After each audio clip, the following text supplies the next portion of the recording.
안녕하세요 여러분, 연어닥입니다. 오늘은 우리 운전자분들께서 자칫 뺑소니로 몰릴 법한 사례를 몇 가지 소개해드리고 그 해결 방법을 공유하도록 하겠습니다. 운전을 하시는 분들이라면 꼭 한 번쯤은 보셔야 할 내용입니다. 우리가 운전면허를 취득하여 운전을 하면서 한두 번은 크고 작은 사고를 경험하신 분들이 계실 것이며 또한 경험하게 되실 것입니다.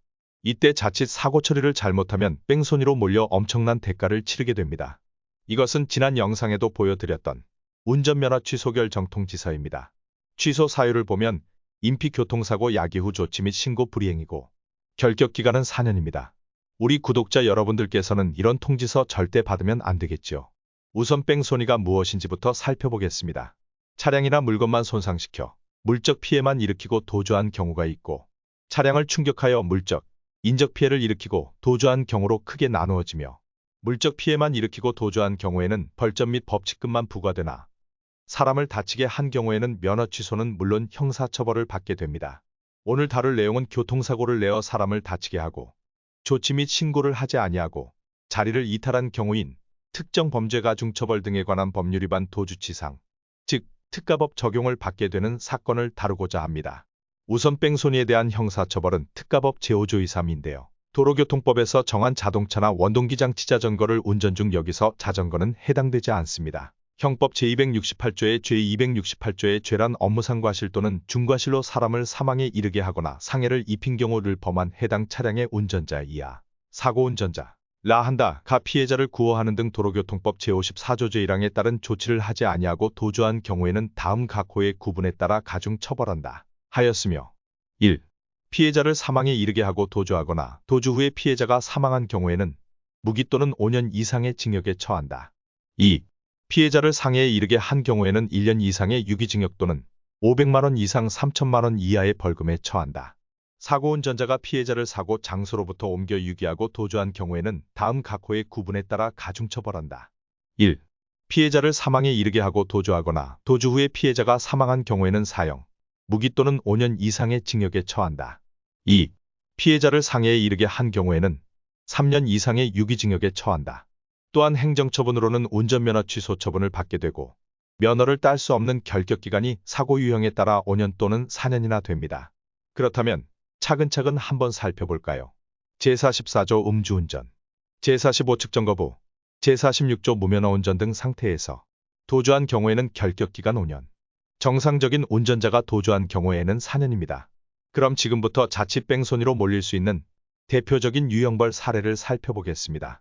첫 번째, 어린이와의 접촉사고입니다. 뺑소니 사건 중 가장 많은 상담을 하는 것 중 하나인데요.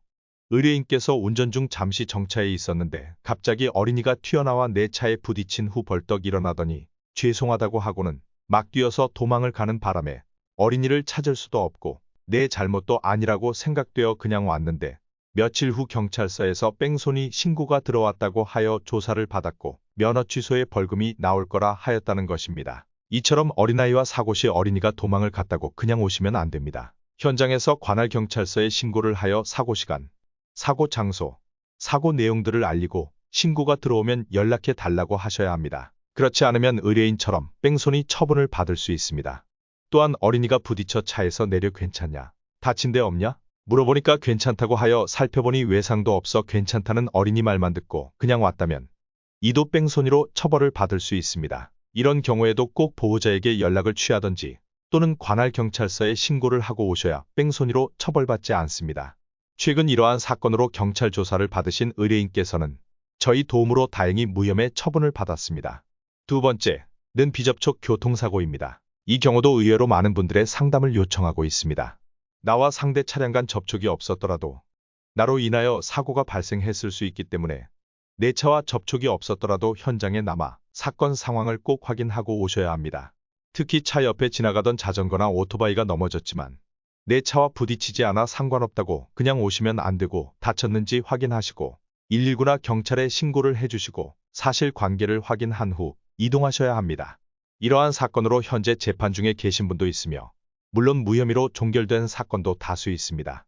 세 번째, 상대 운전자가 무서워서 그냥 왔는데 뺑소니 신고가 들어왔다는 사례입니다.